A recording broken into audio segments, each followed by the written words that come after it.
Right, good morning. Today we are doing something slightly different. We are going getting a bike fit. Now I've had bike fits in the past. I've had one bike fit in particular that was great. It was 16, 18 months ago now, and it wasn't on the Van Rysel RCR Pro. I've got all the numbers and stuff like that, so I've tried to set this bike up as close to them as possible, but I think things have changed now. Like when I got that first bike fit, I was very new to cycling. I feel like now I could probably handle a touch more of an aggressive position, but we'll see what the guys say anyway today. But I thought it was just time we get the fit optimised. So I've never actually had anything in the way of like major discomforts whilst riding. It's been pretty good. I've managed to get by winging things myself off these measurements for quite a long time. The only issue I've had was recently at the Marmot towards the back end of the day. I mean, when I was out there for 10 hours, so some discomfort's probably expected, but my feet were going numb. My right foot was going numb, and I'm gonna guess it's because I put new cleats on prior to the event and I did not really know what position I was putting them in. I just sort of winged it, and I've never had issues with these shoes before, so I'm guessing it was a self-inflicted issue, but I think it's about time we go and get some professional guidance on this sort of stuff, because I feel like I'm just in no man's land. With it at the minute, it's sort of just, I feel like I'm winging things, and I'd rather get it professionally fitted so I know that it's like as optimal as it can be. I can be as comfortable as I can be whilst riding and as efficient as possible whilst pedaling. So the plan is we are going to drive to Velo Edge, which is a cafe / cycling shop in Velo Edge that I frequent very regularly when I'm riding in the Cheshire lanes. It's a really nice gaff, the people in there are top as well. We booked in with Matt from Crimson Performance, and he's going to do some techie stuff. I mean, I couldn't tell you what it's going to be. Hopefully he'll be able to give you more detail on it, but it sounds like we're going to be doing stuff with like pressure mapping on my feet to get the shoes all dialed, and also the saddle to get the fit dialed. So I'm going to scran this and then we are going to get to Velo Edge.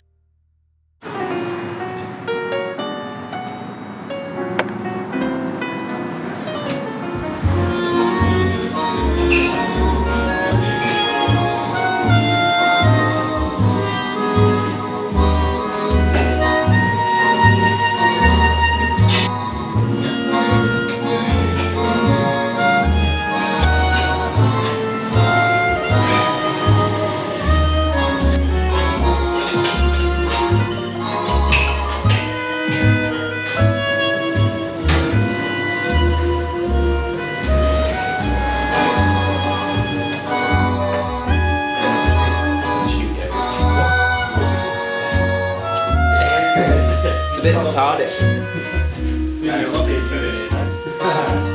So this is a new one. So previously this was our hairdresser.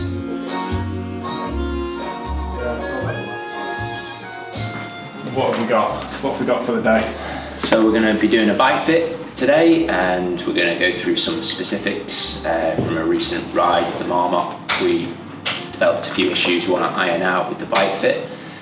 So we've got a few sections of the session today to go into pre-screening assessment. We're going to measure your feet too, make sure the shoes are bang on, and whether you need any in-shoe support as well. And then we're going to use a load of our technology today in the session. We've got our jig, and we're going to use our in-shoe and on-saddle pressure mapping as well. Nice. And then in terms of the arch support and stuff like that, actually, what do you have to do with that? I mean, we'll get into it, but that's something that I've always wondered, because yeah, we'll find out, I guess. I think it's one of those things we always chat through in a session, because everyone could benefit from support inside the shoe, but so what level of arch support you need. Basically we go off how pronated the feet are.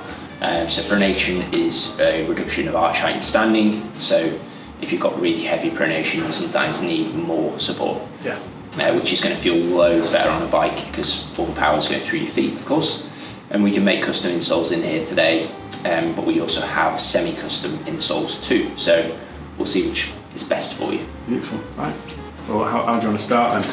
So we'll start off actually by doing a range of movement assessment, I reckon. Okay. Check your flexibility out. It's not really good. Leg length. See if you have any asymmetry. So, because you're sat on a symmetrical machine, we want to make sure that your body's symmetrical as well. So small leg length discrepancies are common to see. Often functional discrepancies, so it could be tightness of your connective chain. Actual ones are things like trauma, potentially like a femur fracture or hip replacement, that sort of stuff. But for you, perfect. Great start. Really? Nothing abnormal there, which is good. Helps me out. Ability next. This is diabolical. It's not good. Sometimes people do say this, and actually it's not that bad. Because we get it screamed tons of different riders. Is that tight already? Yeah. It's really terrible. See how your knee wants to bend, basically. Yeah. So would you say about there, point of first resistance? Yeah, that's just painful. Did you get any other issues with your bike fit in the Marlon? No, it was, the main thing was, the main thing was my foot. My right foot was getting a bit numb toward the end, and I also felt like I was putting a lot of pressure on my hands by the end, and they were really hurting. You were sliding forward on the saddle a bit, yeah, I think. I was struggling a lot with actually my hands. They're going numb as well? Yeah, I think I was on an awkward pressure point on the bars, and because I was climbing so much, I was on the top. Oh yeah, just and then slamming them in. It was a bit painful. So, it'd be interesting to see this matches the shoe size you brought in. Awesome, that foot sits about shoulder width apart now. And bring your big toe in a tiny bit more just to meet this tool here down. That's it. If you put that other foot shoulder width again now for me. How bizarre. So if it sits on a 44, you can just about see that there. So go on, what have we got? So we've got a bit of asymmetry with your foot size. We've got full size difference, right foot bigger, but also the right foot is a size and a half narrower than the left. So your left foot is much wider, a bit shorter. But yeah, it's common to see a bit of asymmetry with feet, by the way, so don't worry too much about it. We just need to make sure that the shoes are the right size for the bigger foot. Right? Okay. We always have to size to your bigger foot. Do some pretty decent semi-custom insoles, and you definitely need the level 3. Yeah.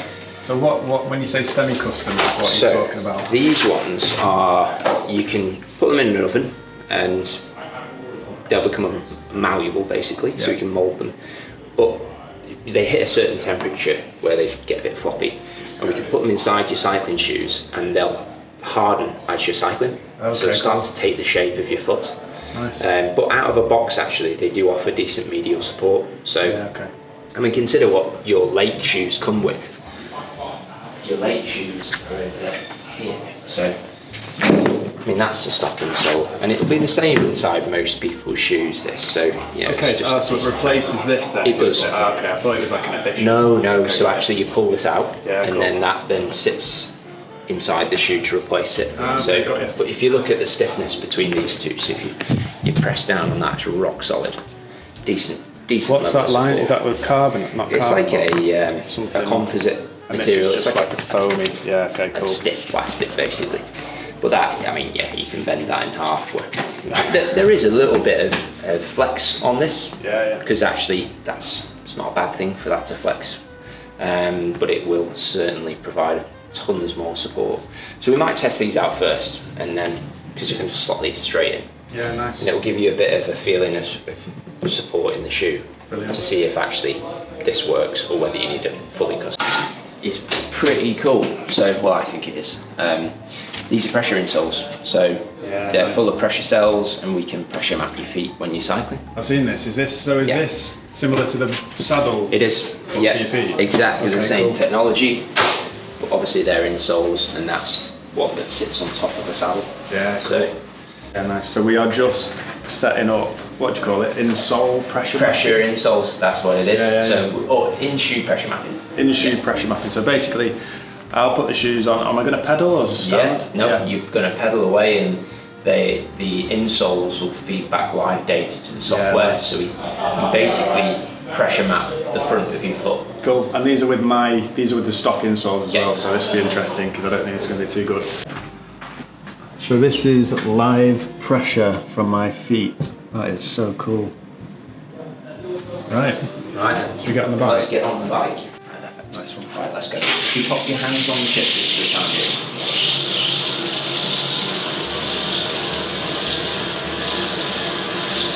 Do you like the narrow bars? You feel like preferring that setup? These were newer. I was coming from the actual stock ones were 42, I think. And these are 38 now, I think. Nice setup there. Really nice. 33. 33? Yeah. That's quite narrow, isn't it? It is. Are they UCI legal? Same again? Same again, buddy. You don't need to go as hard. And what we're able to see now is this pressure through the saddle. So at your feet, now I'm interested by the saddle pressure. Like forward positions, so the short cranks do help with that. But we tested that with Matt Extreme.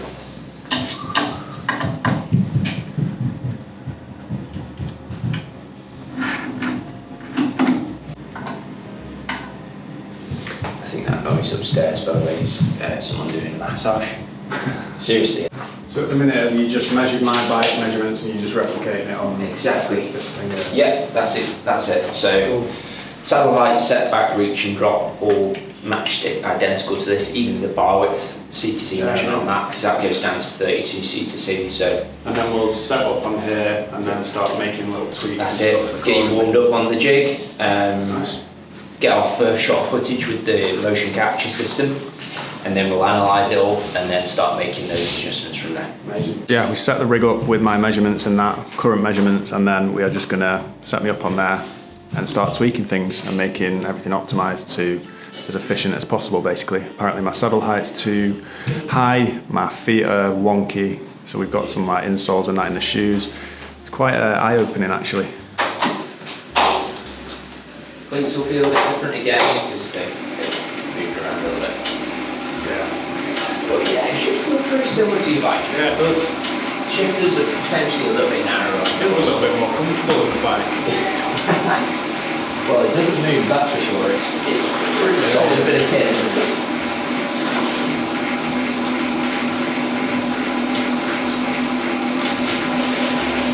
Right, so an update. What have we done then? So we've, go on, you tell them, I can't remember. We've done quite a bit. We'll start from the back and work our way forward. So we've reduced your saddle height, I think, I need to check this, but I think it's about 15 mil. Yeah, decent. Saddles forward, maybe 10 to 15 mil. Crank length reduction, so 175 to 170. Cleats, massive change there. Just complete overhaul for those. I think the cleats were causing one of the bigger issues that I was having actually in hindsight. It's interesting because I didn't feel like I had any big issues or anything like that, but then when we come in, actually measured everything like the pressure and stuff, there's actually quite a lot that needs optimising, we'll call it. Yeah, for sure, mate, because your cleat position when you came in, you reduced your stance width, so the cleat was like pushed all the way this way. I don't know if you can see that way. Yeah. And essentially it was creating a big old pressure point in the centre of your foot. Yeah, okay. So what we're trying to do is push it towards your big toe, distribute the load a bit better, and it's hopefully going to work. We'll pressure back them in a minute. And we've also, so we've lowered the seat basically, shifted it forward a little bit, and I'm feeling it, and with the shorter cranks as well actually, I'm feeling a lot better, because what I found myself doing naturally was shuffling forward a bit because my seat was too high. Yeah. So I'd always sort of shuffle forward and then sit on the wrong part of the saddle basically, which isn't very optimal, especially on longer days. It's feeling good, yeah. It's feeling really good. Just going to get a quick shot of the dark finish.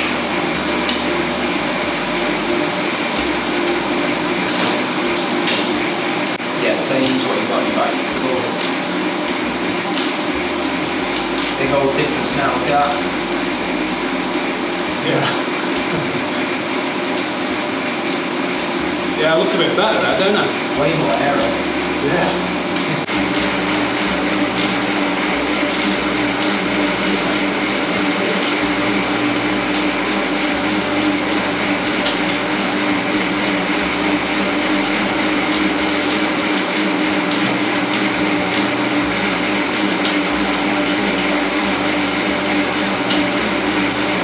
Pressure point is still a little bit away from the first, so I reckon we want. So interestingly, what is it? The power distribution curve? It's a force distribution curve. Force. So we've changed the crank lengths from 175 to 170. And do you want to explain again what's happening there? So with the in-shoe pressure mapping, we can analyse how smooth the pedal stroke is, basically. This top shot was taken on Dan's Van Rysel with a 175 crank. And what we can see is a bit of almost a drag over the top of the pedal stroke. We start to see that by seeing a step in that force distribution curve, which indicates that Dan's dragging over with the longer crank, and with the 170 we don't see any of that anymore. It's super smooth. So biomechanically that's better because we're shortening the lever length, we're creating that smoothness through the pedal stroke, we're not dragging over, so we're using muscles a bit more efficiently. Like a step in each of those curves. And that's just like an inefficiency. Exactly. We tend to see that when a rider's got cranks that are too long, that they effectively drag over the top of the pedal stroke. So when they hit that power production point of the pedal stroke, they're not as efficient. Cool. That's very interesting. Really useful bit of kit. That's average pressure. Cool. And then you've got 50-50 load, obviously left, right now. That's right size where you're at with the down position. Yeah, perfect. Cool. And then did you do the front and back one like this as well? Yeah, there you are. Perfect. Yeah, that's interesting. Right, we're more or less wrapping up now. We've made a decent amount of changes. It's quite funny because I didn't think the setup that I'd done on the bike was that bad. I was never having any major issues in that, but you don't know that it's bad until you get a good fit that's comfortable. Does that make sense? Basically, I knew my cleats were going to be horrendous, and they were. So we've sorted them.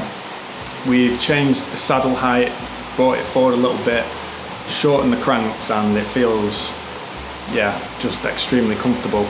And I'm excited to try it now. I'm going to go out just round some of the lanes. After we have sorted the bike, we're getting the new cranks fitted, and I'm going to go and do some intervals or something, because the roads around there are beautiful as well. It's like Velo Edge, Prestbury, Knutsford Way, flat Cheshire lanes, usually quite quiet as well, so we'll go and try out the new fit. I'm excited for it. Matt, have you got the time of this? It's in your drawer. Oh, cool. Right, we're done. Just an hour just to test out if everything's working okay, and I feel dialed.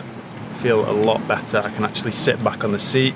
I'm not scooching forward, and the power's going to the pedals when I'm sat on the back of the seat, where you're meant to be sat, by the way. I sort of knew I wasn't sat perfectly, but I didn't realise how bad it would be, my position, to be honest, and that is what you get when you just try and wing it without a fit and stuff like that. Thankfully there was no actual big issues with it, no injuries and stuff like that, so we're all good, but I'm excited to see how I can get used to this position. Might even make me quicker, who knows.